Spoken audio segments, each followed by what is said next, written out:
Hello दोस्तों, स्वागत करता हूं आपका एक नई वीडियो में जिसमें आज आप कुछ नया सीखेंगे। दोस्तों इस वीडियो में हम बात करने वाले हैं इंडेक्सिंग प्रॉब्लम के बारे में।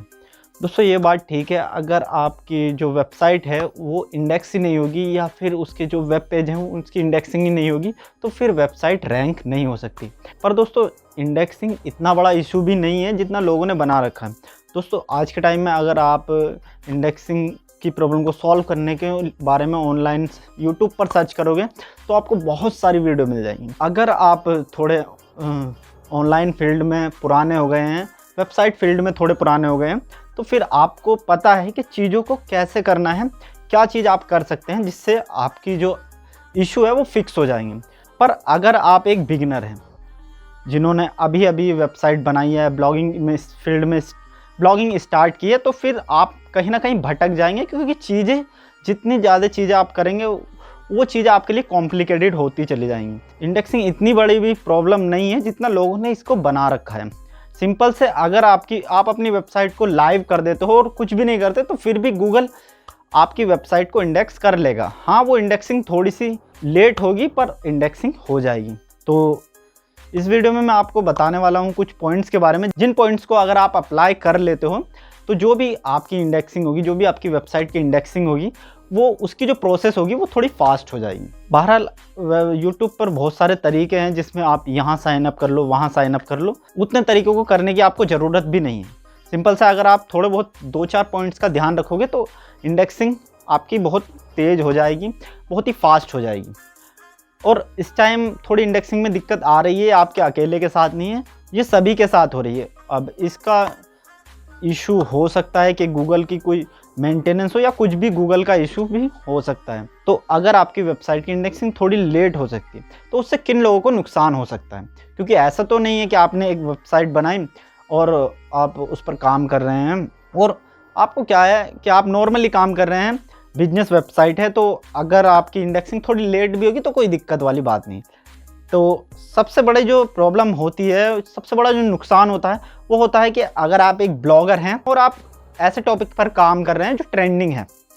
दोस्तों बहुत से लोग ट्रेंडिंग टॉपिक पर ही काम करना चाहते हैं, क्योंकि ट्रेंडिंग टॉपिक बहुत अच्छा मीडियम है नई वेब ब्लॉग पर इनिशियल ट्रैफिक लाने का। अगर आपकी वेबसाइट की इंडेक्सिंग में प्रॉब्लम आ रही है तो क्या होगा, आपने आज पब्लिश किया और अगर उसको इंडेक्स होने में ही 1 दिन 2 दिन लग गए तो फिर आपके उसके लिखने का क्या फ़ायदा होगा।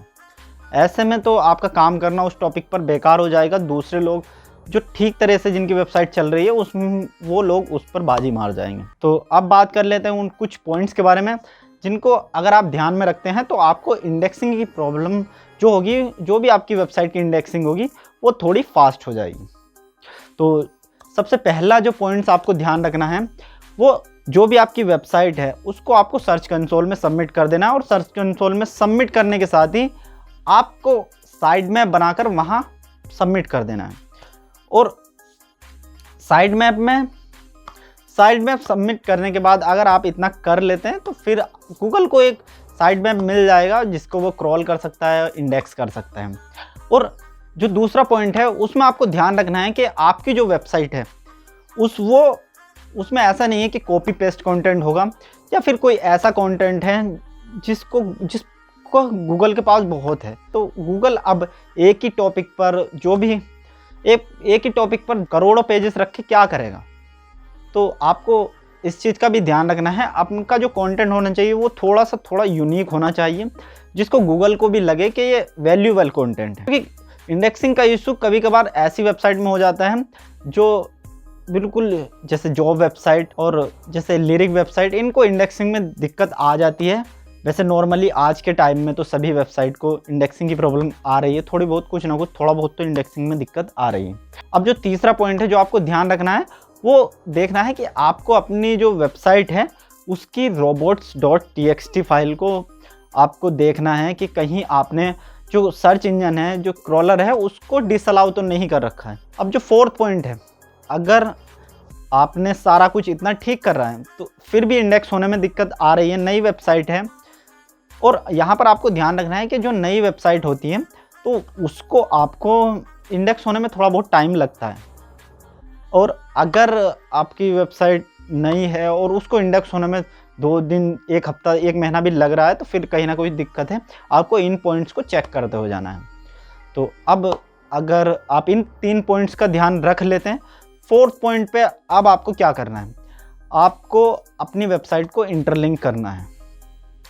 अगर आपके पहले कुछ पेजेस ही गूगल में इंडेक्स हो गए हैं तो क्या कर सकते हैं, आप इंटरलिंक कर सकते हैं उन पेजेस को जो इंडेक्स नहीं होंगे।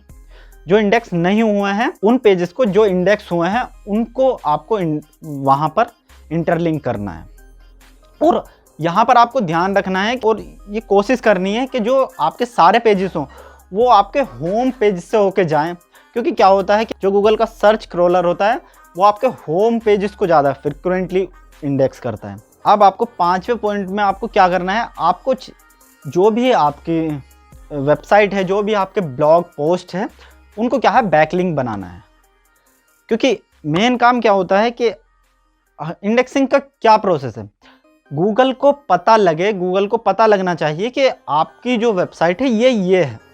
आपने अगर कोई आर्टिकल डाला है तो गूगल को पता लगना चाहिए कि ये आर्टिकल यहाँ पब्लिश हुआ है।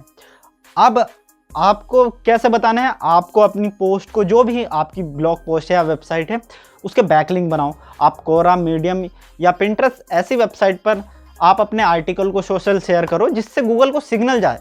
क्योंकि जो भी हाई अथॉरिटी वेबसाइट होती हैं उनमें उनको क्या है, गूगल का जो क्रॉलर होता है वो फ्रिक्वेंटली जो होता है वो क्रॉल करता रहता है। तो अगर आपकी वेबसाइट का कहीं या आपके ब्लॉग पोस्ट का वहाँ लिंक मिल गया तो वो सीधे वहाँ से आपकी वेबसाइट पर आ जाएगा और आपको आपकी वेबसाइट को क्रॉल कर लेगा। तो बस यही सिंपल फंडा करना होता है आपको। बहुत से लोग आपको पता नहीं कौन कौन से प्लगइन, कौन कौन से सर्विस लेने के लिए बोलेंगे, उनको आपको लेने की ज़रूरत नहीं है यार। नॉर्मली सारा काम ऐसे ही हो जाता है। तो इन पॉइंट्स का आपको ध्यान रखना है। और अब क्या है, अब इसके बाद भी आप क्या कर सकते हैं, जो भी आपकी ब्लॉग पोस्ट है उसको आप जो भी सर्च कंसोल में URL इन्फेक्शन में मैनुअली इंडेक्सिंग का जो ऑप्शन होता है वो उसको वहाँ मैनुअली सबमिट कर सकते हैं। रिक्वेस्ट इंडेक्सिंग का जो ऑप्शन होता है वो कर सकते हैं। और क्या कर सकते हैं कि साइड मैप में ये भी चेक करना है कि आपने जो ब्लॉग पोस्ट पब्लिश की है वो साइड मैप में ऐड हुई है क्या नहीं हुई है। साइड मैप आप बहुत सारे रैंक मैप या आप योस्ट SEO प्लगइन से बना सकते हैं, या फिर मैनुअली जनरेटर से भी बहुत सारे, अगर आप गूगल पे सर्च करोगे तो वहाँ से आपको मिल जाएंगे। अगर आप इतने पॉइंट्स का ध्यान रख लेते हैं और इन पर काम कर लेते हैं और आप अपनी वेबसाइट को सोशल शेयर करते हैं तो फिर आपको कहीं ना कहीं इंडेक्सिंग में दिक्कत नहीं आएगी। नई वेबसाइट के साथ थोड़ी दिक्कत आ जाती है, बाकी दिक्कत नहीं होती। तो आपको कोई भी पेड सर्विस या लोगों के झांसे में आने की ज़रूरत नहीं। इतना अगर आप कर लेते हैं तो आपकी इंडेक्सिंग ठीक ठाक हो जाएगी। और मेक श्योर आपने वीडियो से कुछ नया सीखा होगा, कुछ समझ में आया होगा। अगर वीडियो आपको पसंद आई तो वीडियो को लाइक कर देना, चैनल पर नए हो तो चैनल को सब्सक्राइब भी कर देना। और अगर आपने मुझे इंस्टाग्राम पर फॉलो नहीं किया तो इंस्टाग्राम पर भी फॉलो कर लेना, लिंक सारे आपको डिस्क्रिप्शन में मिल जाएंगे। तो मिलते हैं किसी अगली वीडियो में कुछ इन्फॉर्मेटिव नॉलेज के साथ, कुछ इन्फॉर्मेटिव टॉपिक के साथ। तब तक के लिए गुड बाय।